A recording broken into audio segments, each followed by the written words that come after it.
আসসালামু আলাইকুম। আমি মোহাম্মদ রেজাল হাওলাদার আপনাদের সাথে প্রথমে আসি দেশের খবর।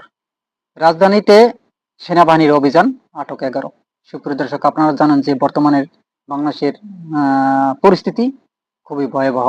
আইনশৃঙ্খলা বাহিনী থেকে শুরু করে বিভিন্ন গণমাধ্যমে এ নিয়ে বর্তমান একটা আ ভাইরাল ইস্যু এখন, অর্থাৎ বাংলাদেশের আইনশৃঙ্খলা পরিস্থিতি সংকটাপন্ন বলে সবাই মনে করছেন, এবং আইনশৃঙ্খলা বাহিনী এত ভয়ংকর পরিস্থিতি আছে যে তারা তাদের নিজেদের রক্ষা দিতে পারে কিনা সেটাও একটা সন্দেহের ভিতর পড়ে যাচ্ছে। এবং এর মূল কারণ হয়েছে, অর্থাৎ আইনশৃঙ্খলা বাহিনীতে কিছু অসাধু মানে কুকুর আছে।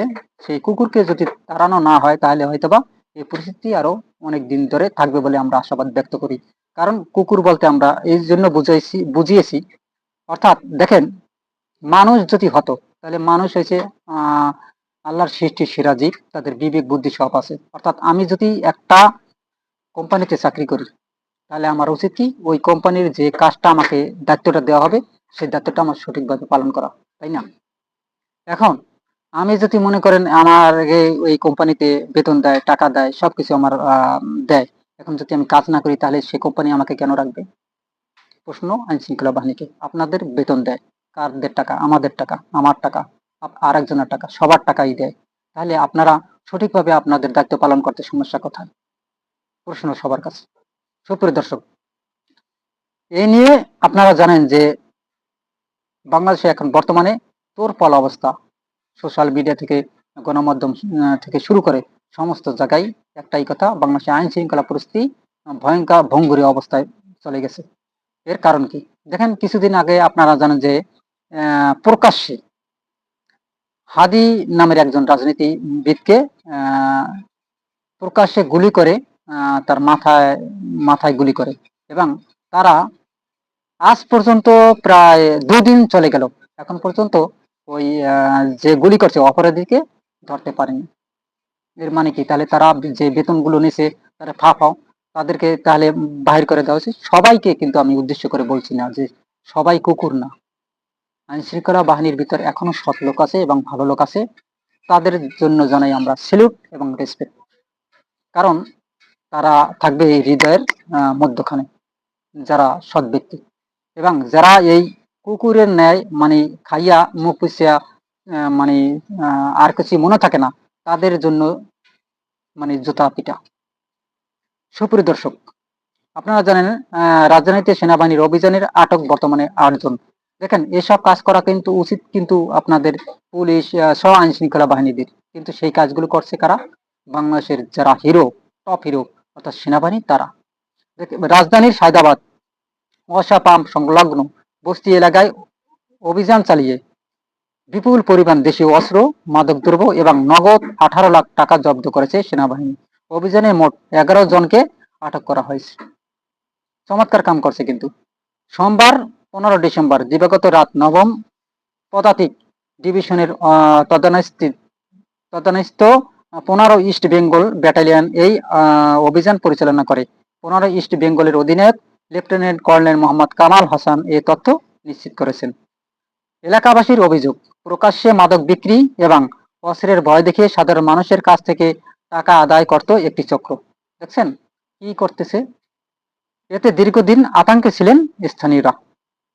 অর্থাৎ মানে ওই জায়গার সন্ত্রাসীগুলা, সায়দাবাসের সন্ত্রাসীগুলা এমন একটা পর্যায়ে মানে রূপ ধারণ করছে যে তারা এই বাংলাদেশের মানে কর্তা, এবং তারা হয়তোবা বড় বড় রাজনৈতিক দলের ছত্রছায়ায় আছে এরকম একটা ভাব করতো। তা না হলে কিভাবে অস্ত্র থেকে সবার কাছ থেকে টাকা আদায় করতো, চাঁদাবাজি করতো, লুট করতো এবং কি ছিনতাই করতো? বুঝতে পেরেছেন? এই ইনফরমেশন গুলো পাওয়ার পর, অর্থাৎ হাদিকে যখন মারা হয় প্রকাশ্যে গুলি করে, তারপরে কিন্তু আইন শৃঙ্খলা বাহিনীর কানের ভিতর কিছুটা পানি গেছে। এবং বর্তমানে যে ভালো কাজগুলো করছে তাতে আমরা মনে হয় ১০০% কাজগুলো করছে বাংলাদেশ সেনাবাহিনী। কিন্তু আইন শৃঙ্খলা বাহিনীর অন্য যারা আছে তারা প্রাণী হয়ে বেঁচে আছে। ওই যে মানুষ হয়ে না, প্রাণী হয়ে বেঁচে আছে।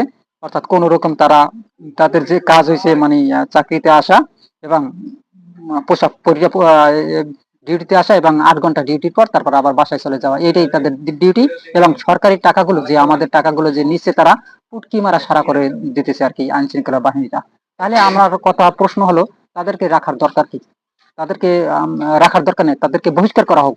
অর্থাৎ যদি মনে করেন 3 লক্ষ যদি আইন শৃঙ্খলা বাহিনীর সদস্য থাকেন, আমার মতে যারা যারা কাজ না করবে তাদেরকে জিজ্ঞেস করা হবে, তুমি কি সঠিকভাবে তোমার দায়িত্ব পালন করবে? যদি বলে না, ঘাড় ধরে বার করে দেন, 2 লাখ 2.5 লাখ বার করে দেন, আবার নতুন করে নিয়োগ করেন। কারণ বাংলাদেশে বেকারের অভাব নাই।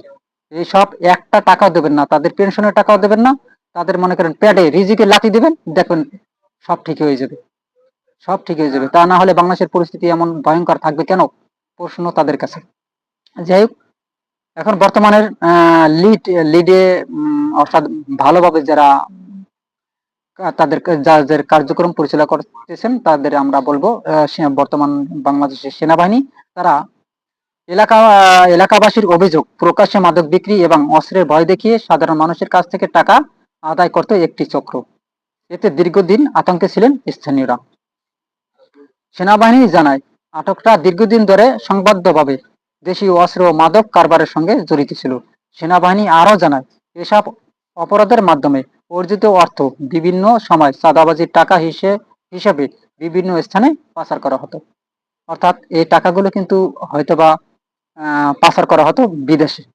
এবং আপনারা জানেন যে এই টাকাগুলো মানে বিদেশে পাচার হতো ঠিকই, কিন্তু এই টাকাগুলো কি কি করতো, অর্থাৎ কোন, আমার এখন প্রশ্ন মানে আসে, মনে মনে প্রশ্নটা আসে। সেনাবাহিনীর কিন্তু এখানে একটা আরো একটা গুরুত্বপূর্ণ দায়িত্ব পালন করা উচিত। তাদেরকে ধরে বেধড়ক মাইরা জিজ্ঞেস করা উচিত, তোরা টাকা কাকে কাকে দাও। মানে এমন পিটান উচিত যাতে জীবনে আর তারা এরকমের খারাপ কাজের সাথে জড়িত না হয়, এবং আব্বা আব্বা ডাকার পরও যে তাদের ছাড়া না হয়, এবং কারা কারা তোদের টাকা নেয়, তোদের থেকে কারা কারা ভাগ খায়, তাদের নাম সরাসরি আদায় করার পর তাদেরকেও গ্রেপ্তার করা উচিত এবং তাদেরকেও শাল্টিং দেওয়া উচিত। তাহলে দেখবেন একদম গোড়া থেকে সমস্যার সমাধান হয়ে যাবে। কিন্তু এটা বাংলাদেশ বর্তমান সেনাবাহিনী করবে কিনা সেটা কিন্তু একটা দেখার বিষয়। কারণ এখানে অনেক সমস্যা আসে এবং সমস্যা তৈরিও হয়, এটা স্বাভাবিক। কারণ তাহলে বড় বড় যে নেতা আছে, নেতা খাতারা আছে, তারা কিন্তু অবশ্যই এই পরিস্থিতি জড়িয়ে যাবে। তবে এটা বাস্তব কথা। সুপ্রিয় দর্শক, এরকম নতুন নতুন ভিডিও পেতে আমার RS বাংলা নিউজ 24 কে সাবস্ক্রাইব করুন এবং বেল বাটন অন করে রাখুন, যাতে এরকম ভিডিও আপনার মোবাইলে সবার আগে যায়। এবং সুপ্রিয় দর্শক, রাজনীতিতে সেনাবাহিনীর অভিযানে আটক বর্তমানে 11, এবং রাজধানীর সায়দাবাদ ওয়াসা পাম্প সংলগ্ন বস্তি এলাকায় অভিযান চালিয়ে বিপুল পরিমাণ দেশীয় অস্ত্র ও মাদকদ্রব্য এবং নগদ 18 লক্ষ টাকা জব্দ করেছে সেনাবাহিনী। অভিযানে মোট 11 জনকে আটক করা হয়েছে। এবং সেখান থেকে আপনারা জানেন যে বিপুল পরিমাণ মাদকদ্রব্য, যেমন ইয়াবা, গাঁজা, তারপর আফিম, আরো বিভিন্ন মাদকদ্রব্য সহ আটক করে তাদেরকে হাতে নাতে ধরে, এবং সেখান থেকে আরো 18 লক্ষ টাকা জব্দ করেছে সেনাবাহিনী। সুপ্রিয় দর্শক, যদি ভিডিওটি ভালো লেগে থাকে অবশ্যই আমার RS বাংলা নিউজ 24-কে সাবস্ক্রাইব করুন, লাইক ও শেয়ার দিয়ে সবাইকে দেখার সুযোগ করে দিন। আজ এ পর্যন্তই। আসসালামু আলাইকুম রহমতুল্লাহি।